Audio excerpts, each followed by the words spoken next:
నమస్తే పీనై న్యూస్ కి స్వాగతం ముందుగా ముఖ్యాంశాలు తమ డిమాండ్లు పరిష్కరించాలని బ్యాంకు ఉద్యోగులు దేశవ్యాప్త సమ్మె మహాశివరాత్రి సందర్భంగా జాతీయ స్థాయి కూచిపూడి నృత్య పోటీలు వైఎస్ఆర్ పింఛన్ కానుకల లబ్ధిదారులకు వాలంటీర్ల ద్వారా ఇంటి వద్దకే పింఛన్ నగదు అందేలా చూడాలని జిల్లా కలెక్టర్ పోలా భాస్కర్ జిల్లా మండల స్థాయి అధికారులను ఆదేశించారు.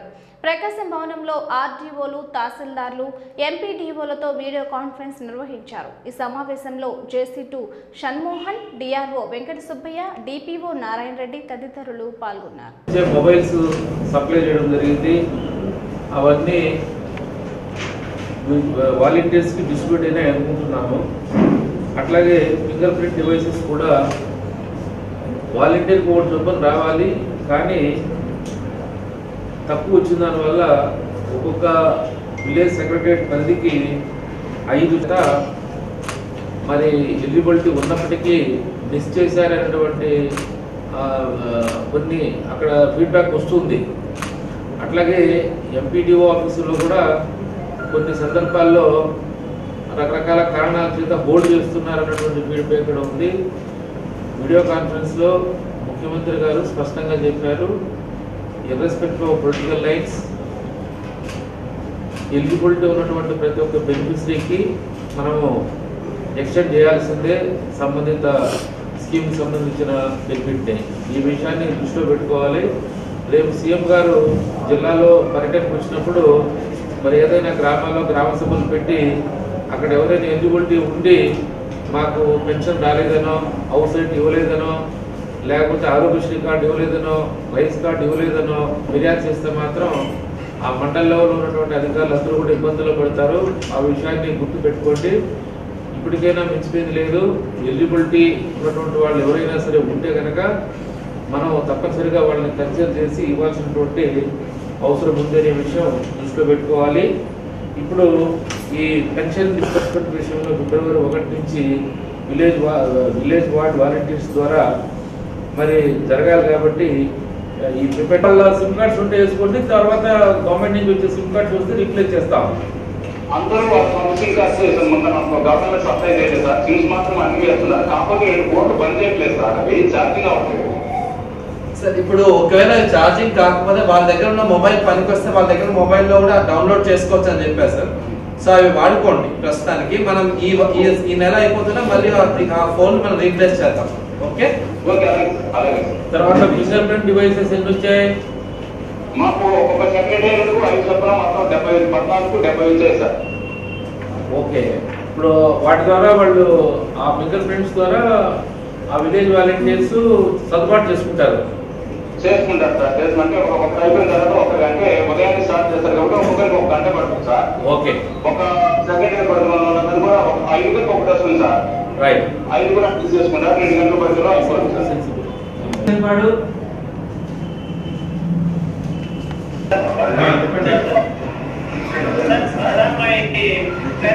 మొత్తం ఈరోజు డ్రా చేశారు సార్. ఒక 734 పెన్షన్లు ఎఫ్డిఓ అకౌంట్ వస్తే అవి కూడా డ్రా చేయించారు సార్. అవి క్యాలిఫోన్లు అవి మొదలు వారికి ఇవ్వటము, అటాక్ చేయటము మొత్తం అని చేసి రెడీగా పెట్టుకున్నారు సార్. రేపు ఎల్లుండి వాటి నుంచి పెన్షన్ కంపెనీ చేయడం రెడీగా ఉంది. సెల్ ఫోన్స్ అందరికి వచ్చినాయా? సెల్ ఫోన్ అందరికి వచ్చినాయి సార్.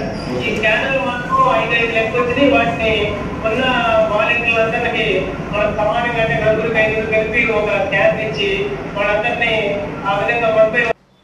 రాజధానిని అమరావతినే కొనసాగించాలంటూ అమరావతి ఐకాస మహిళలు రాజధాని పరిరక్షణకు మద్దతుగా 1,40,000 రూపాయలు జిల్లా టీడీపీ అధ్యక్షుడు దామచల జనార్దన్ ఆధ్వర్యంలో చంద్రబాబు నాయుడుకు అందజేశారు. అనంతరం తుళ్లూరులోని అమరావతి దీక్ష శిబిరం నందు పాల్గొన్నారు. తమ సమస్యలను పరిష్కరించాలని కోరుతూ స్థానిక నెల్లూరు బస్టాండ్ ఆంధ్ర బ్యాంక్ వద్ద United forum of bank union ఆధ్వర్యంలో బ్యాంకు ఉద్యోగులు సమ్మె చేపట్టారు. ఈ కార్యక్రమానికి యూనియన్ నాయకులు మాట్లాడుతూ దేశవ్యాప్తంగా 10 లక్షల మందికి పైగా సమ్మెలో పాల్గొన్నారని అన్నారు. ఈ కార్యక్రమంలో యూఎఫ్బియు కన్వీనర్ వి రామచంద్రరావు, ఏఐబిఈఏ జిల్లా సెక్రటరీ వేణుగోపాల్ తదితర యూనియన్ నాయకులు పాల్గొన్నారు.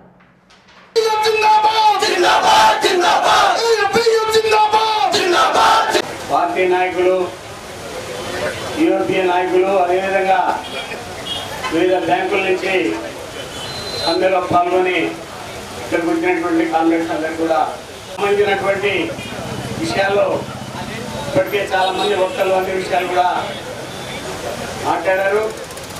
మరి ఏదేమైనప్పుడు కూడా రెండోసారి అధికారంలోకి వచ్చినటువంటి బీజేపీ ఇదే ఐబీఏ నిన్న 15% పెంచడానికి ఒప్పుకుంది. ఇదే ఐబీఏ మరి 2018 మే నెలలో మొట్టమొదటిగా మేము సమ్మెలోకి వెళ్ళక ముందు 2% పెంచుతామన్నారు. మరి ఆ రోజు 2% పెంచుతా ఉన్న 2% కన్నా మించి పెంచలేమని చెప్పిన ఈ ఐబీఏ మరి ఇవాళ 15%కి ఎలా వచ్చిందనేది ఐబీఏ మాత్రమే చెప్పాలి. ఇందులో చాలా కుట్ర ఉంది, దగా ఉంది, బ్యాంకు ఉద్యోగుల్ని ఆఫీసర్ని మోసం చేసే పరిస్థితి ఉంది. కాబట్టి మరి ఇవాళ ఏదైతే 10వ వేతన సవరణ ఒప్పందంలో 5 రోజుల పనిదినానికి మేము 2 రోజులు 5 రోజుల పనిదినం అడిగినప్పుడు 2 శనివారాలు సెలవిస్తాం, మిగతా శనివారాలు వచ్చే సెటిల్మెంట్లో ఇస్తామని చెప్పి హామీ ఇవ్వడం జరిగింది. మీరిచ్చిన హామీనే మేము ఇంప్లిమెంట్ చేయమని అడుగుతున్నాం. గత సెటిల్మెంట్లో 15% ఇచ్చారు, ఈ సెటిల్మెంట్లో 20% ఇవ్వమని అడుగుతున్నాం. అందులో మరి మోసం చేసేది లేదు, అబద్ధం లేదు. ఇవాళ 1,50,000 కోట్ల రూపాయలు మేము లాభాలు ఆర్జించి పెడితే బడా వ్యాపారస్తులకు, గుత్త పెట్టుబడిదారులకు మీరు ప్రొవిజనింగ్ రూపంలో మేము సంపాదించి పెట్టిన లాభాలని మళ్ళించి బ్యాంకుల్లో నష్టాలు వచ్చినాయి, మీకు జీతాలు పెంచలేము అని చెప్పడం ఎంతో అన్యాయం. దీన్ని మేము తీవ్రంగా ఖండిస్తున్నాం. అందుకనే ఈ 2 రోజుల సమ్మెలోకి వెళ్ళాం. మరి పార్లమెంట్ సెషన్లో మీరు మా గురించి పట్టించుకోకపోతే మార్చిలో 11, 12, 13 తేదీల్లో సమ్మెకి వెళ్తున్నాం. అప్పటికి పట్టించుకోకపోతే ఏప్రిల్ 1 ఈ సమ్మె ఎందుకు జరుగుతుంది? బ్యాంకు ఉద్యోగుల జీతభత్యాలు పెంచడం కోసం. ఎందుకు పెంచాలనుకుంటున్నాం? 20% జీతాలు పెరుగుదలను మేము అడుగుతున్నాం. నవంబర్ 2017 నుంచి మాకు డ్యూ ఉంది. 5 సంవత్సరాలకు ఒకసారి జరిగే ఈ వేతన ఒప్పందాన్ని ఇంతవరకు జరగకపోవటం, బ్యాంకింగ్ ఉద్యోగుల మీద మీరు మొండి వైఖరి ప్రదర్శించడమే. దీనికోసంగా మేము ఈ రోజున సమ్మెకు దిగాం. ఈ రోజే కాదు, మార్చి 11, 12, 13 ఆ రోజు కూడా మీరు పరిష్కరించకపోతే 1/4/2020 నుంచి నిరవధిక సమ్మెతో మా జీతావేంచాలు ఎలా పెంచారో చూస్తాం. బ్యాంకులు ఎప్పుడు కూడా లాసుల్లో లేవు. బ్యాంకులు ప్రతి దినము ప్రాఫిట్స్ ఆర్జిస్తుంది. వాళ్ళు కార్పొరేట్ వాళ్ళకి ప్రొవిజన్స్ రూపంలో వాళ్ళ యొక్క రుణాలను మాఫ్ చేయడం కోసము చేస్తూ మాకు లాభాలు రావట్లేదనని వాళ్ళ యొక్క ప్రభుత్వం యొక్క మొండి వైఖరి 2% నుంచి ఇప్పుడు 15% వచ్చారు. మేము 20% న్యాయమైన కోరికలు కోరుతున్నాం. అదేవిధంగా మా యొక్క బ్యాంకు ఉద్యోగులకు పని సమయాన్ని, అధికారులకు పని సమయాన్ని కేటాయించాలని కోరుతున్నాము. పాత పెన్షన్ విధానం తీసేయాలంటున్నాము. ఒక్క బ్యాంకింగ్ ఇండస్ట్రీయే బ్యాంకులు మూసిన తర్వాత కూడా ఆల్టర్నేటివ్ డెలివరీ ఛానల్ ద్వారా ఎన్నో సర్వీసులు అవైలబుల్ ఉన్నాయి. అటువంటి ఉన్న ఇండస్ట్రీకి కూడా మీరు సపోర్ట్ చేయకుండా ప్రతి ప్రభుత్వ పథకాన్ని బ్యాంకుల ద్వారా మీరు జనాలు. మహాశివరాత్రి పర్వదినాన్ని పురస్కరించుకొని ఓం ఈవెంట్స్ ఆధ్వర్యంలో కూచిపూడి నృత్య పోటీలు నిర్వహిస్తున్నట్లు ఈవెంట్ ఆర్గనైజర్ తెలిపారు. స్థానిక చెన్నకేశ్వర స్వామి దేవస్థానంలో ఏర్పాటు చేసిన మీడియా సమావేశంలో వారు కార్యక్రమ పూర్తి వివరాలు వెల్లడించారు. ఈ కార్యక్రమంలో program director Koricheti Rosaiah, program manager Prasad తదితరులు పాల్గొన్నారు. తారీఖు ఆర్గనైజ్ చేస్తున్నాము. డాక్టర్ పిఎల్ఎన్ ప్రసాద్ గారు వరంగల్ రిటైర్డ్ ప్రిన్సిపల్ గారు మొత్తం అతనే అంతా దీన్ని చూస్తున్నారు. నేను ఒక డైరెక్టర్గా నేను దానికి సపోర్ట్ చేస్తూ ఉన్నాను.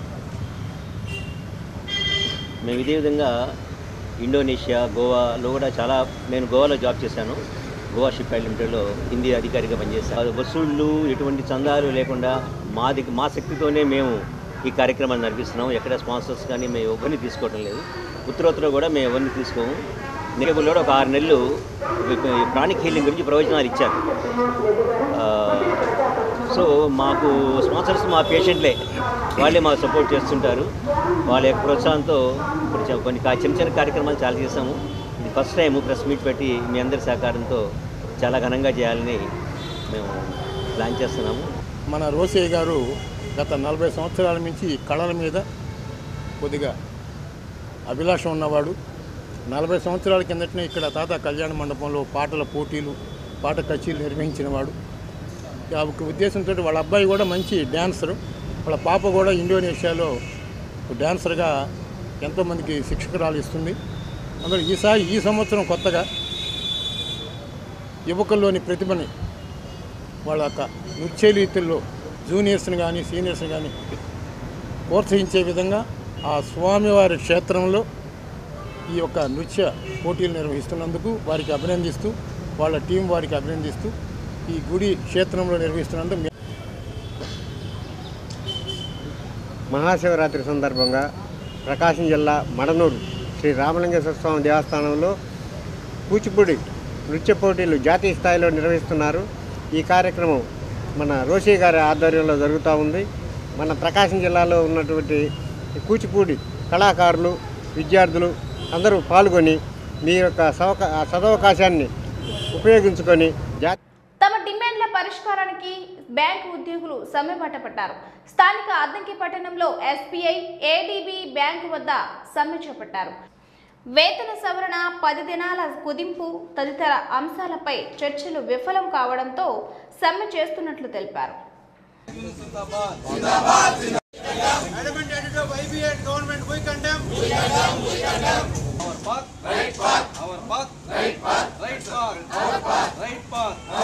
ఐదేళ్లుగా బీజేపీ గవర్నమెంట్లో చర్చలు విఫలమయ్యాయి. అలాగే కొత్తగా ఏర్పడ్డ ఈ బీజేపీ గవర్నమెంట్లో కూడా చర్చలు విఫలమయ్యాయి. మాది నిజాయితీగా పనిచేసే బ్యాంకు ఉద్యోగులం. మా నిజాయితీని ప్రభుత్వం అన్ని రకాలుగా వాడుకుంటుంది. మేము ప్రజల కోసం పాటుపడి కష్టపడి పనిచేస్తున్నాం బ్యాంకుల్లో. తర్వాత నిరర్ధక ఆస్తులు పెరిగిపోవడంతో మా పని వేళను కూడా మర్చిపోయి కష్టపడి అందరం పనిచేస్తున్నాము. లాభాలను ఆర్జించే దిశగా మేమందరం కష్టపడుతున్నాం. అవమానకరమైన విషయం ఏంటంటే 2% వేతన ఒప్పందంతో స్టార్ట్ చేసింది బ్యాంకు. ఒక రంగం అవమానించింది. ఇప్పటికి 21 సార్లు చర్చలకు పిలిచి చాలా తప్పనిసరి పరిస్థితుల్లో ఈ 2 రోజుల స్ట్రైక్ మేము పార్టిసిపేట్ చేస్తున్నాం. కాబట్టి అందరూ గుర్తుంచుకోవాల్సిన అంశం, బ్యాంకు ఉద్యోగులకు చూడండి. ఎందుకంటే ఎక్కడ ఏ ఆఫీస్కి వెళ్ళినా పని కాదు, బ్యాంకుకి వస్తే ఖచ్చితంగా పని అవుతున్న నమ్మకం మాత్రం ప్రజల్లో ఉంది. ఈరోజు కూడా ఉంది. దేశవ్యాప్తంగా నలిగిపోతున్నాం. మాకు సరైన వేతన ఒప్పందం ఇవ్వమని చెప్పి అర్థిస్తున్నాం. అయినా ప్రభుత్వం పట్టించుకోవట్లేదు. ఈ దిశలో మాకు సమ్మె చేయడం తప్పితే వేరే మార్గం లేదు. అలాగే రేపు కామ్రేడ్స్ అండ్ ఇతర ప్రజలకి ఫస్ట్ ధన్యవాదాలు. ఎందుకంటే ప్రతి ఆర్గనైజేషన్లో కూడా వేజ్ రివిజన్ మన స్టేట్లో బైఫర్కేషన్ అయినప్పుడు కూడా వాళ్ళు 42% దాకా కూడా ఇచ్చారు. అటువంటిది 5 సంవత్సరాలకు వేజ్ రివిజన్ అయ్యేది మనకి 2% యావరేజ్ కలిపినా కూడా 2% కూడా 3% కూడా సంవత్సరానికి ఇవ్వలేకపోతున్నారు. అదేమంటే లాస్ వచ్చినాయి అంటారు. కానీ గవర్నమెంట్ ఏ అయితే లోన్లు ఇవ్వమంటారో వాళ్ళే వసూలు చేయడానికి ఆటంకంగా ఉంటున్నారు. లోన్లు వసూలు చేయలేకపోతున్నారు. అదొకటి మనకు ప్రాఫిట్ లింక్ పెట్టారు వేజ్ రివిజన్ అనేది.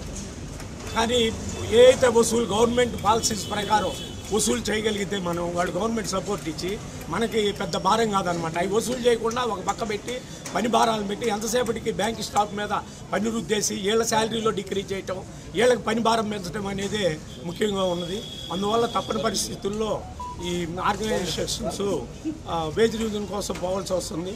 గవర్నమెంట్ ఎంతసేపటికి రాజధాని పంట భూములు రక్షణ దిశగా సంతకాల సేకరణ కార్యక్రమం కలెక్టరేట్ వద్ద నిర్వహించారు. నిర్వాహకులు మాట్లాడుతూ భావితరాల భవిష్యత్ కోసం పంట భూములు కాపాడాలని ప్రజలకు అవగాహన కార్యక్రమం నిర్వహిస్తున్నట్లు తెలిపారు.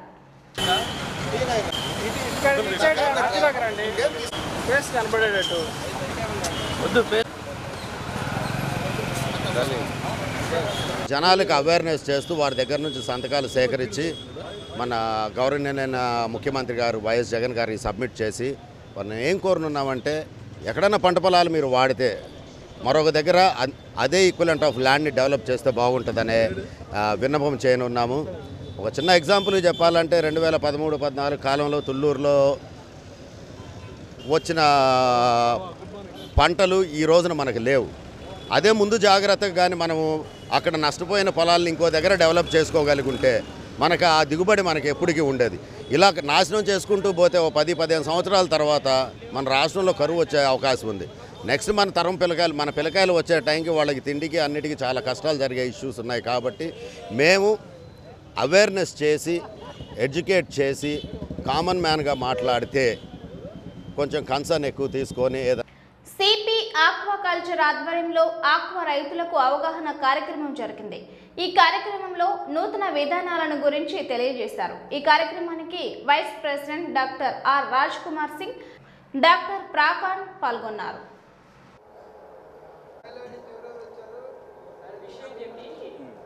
తరపులో మన బెస్ట్ ప్రాక్టీస్ అనేది ప్రతి దాంట్లో అమలు చేయాలనేది. బ్రెడ్ ప్రాక్టీస్ అనేది ఎప్పుడు వచ్చేదంటే బెస్ట్ ప్రోడక్ట్ మన చేతిలో ఉండాలి, బెస్ట్ సర్వీస్ అనేది మన కంపల్సరీ అందుబాటు చేయాలి. అట్లా చేస్తూ ఉంటేనే మంచి పంట అనేది అందుబాటులో ఉంటుంది. ఆ పంట వచ్చిందే మనకి మూల కారణం. ఎక్స్పోర్ట్ అనేది చాలా ముఖ్యం మనకి. దాంట్లో సేఫ్టీ, ట్రేసబిలిటీ అనే ఇబ్బందులు చాలా ఉన్నాయి. మంచి పద్ధతులు, మంచి క్వాలిటీ, తరమైన ప్రోడక్ట్ మనం తయారు చేస్తేనే మనం దాన్ని గట్టిగా ఎక్స్పోర్ట్ చేసేటప్పుడు ఆదాయం అనేది అందరికీ అందుబాటులో ఉంటుంది. కాబట్టి ఈ సర్వీస్ని మనం రైతు అందరికీ చూపించి ఎట్లాంటి పంట తీయాలా అనే. అశ్వత్థామ చిత్రం విడుదల సందర్భంగా అభిమానులు కేక్ కట్ చేసి సంబరాలు జరుపుకున్నారు. ఈ కార్యక్రమంలో కొల్లా మధు, క్రాంతి, భరత్, మారెల్ల సుబ్బారావు, శరత్ తదితరులు పాల్గొని చిత్రం విజయం కావాలని కోరారు.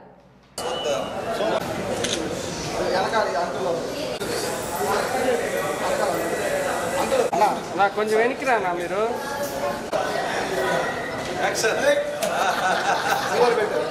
నాగశౌర్య ఈరోజు దాని మీద పూర్తి స్థాయిలో స్టడీ చేసి అటువంటి అత్యాచారాలని అరికట్టడానికి ఒక కాన్సెప్ట్తో, మంచి కాన్సెప్ట్తో ముందుకొచ్చినాడు. యువకుడు ఏర్పాటు చేయడం జరిగింది. మీ అందరూ వచ్చి ఈ సినిమాను దిగ్విజయంగా ముందుకు తీసుకెళ్లాలని కోరుతున్నాను. మన నాగశౌర్య గారు మంచి కథా చిత్రంతో కుటుంబ సమేతంగా చూడదగ్గ సినిమాగా తెరకెక్కించారు. అది మంచి విజయాన్ని చేకూరాలని అతనికి అభినందనలు తెలుపుతున్నాను. అతను ఇటువంటి ఎన్నో సినిమాలు తీసి మంచి పేరు ప్రఖ్యాతలు గావించాలని కోరుకుంటూ రావాలని నిర్మాతలు కూడా ఆలోచించి సమాజానికి ఏం అవసరం అనే దాని మీద వాళ్ళు ఆలోచించి కమర్షియల్ ఎలిమెంట్తో పాటు మెసేజ్ ఓరియంటేషన్ సినిమాలు తీస్తే సమాజానికి ఇంకా మంచిగా ఉంటుంది. ప్రజలకు కనువిప్పు కలిగే విధంగా అమ్మాయిల పట్ల స్త్రీని ఎలా గౌరవించాలనే దాని మీద ముఖ్యంగా సినిమాలు తీస్తే ఇంకా బాగుంటుంది. ఆ దశలో ఈ అశ్వత్థామ చిత్రం విజయవంతం అవుతుందని. P9 న్యూస్ ముగించే ముందు ముఖ్యాంశాలు మరోసారి. తమ డిమాండ్లు పరిష్కరించాలని బ్యాంకు ఉద్యోగులు దేశవ్యాప్త సమ్మె. మహాశివరాత్రి సందర్భంగా జాతీయ స్థాయి కూచిపూడి నృత్య పోటీలు. ఈ వార్తలు ఇంతటితో సమాప్తం. నమస్కారం.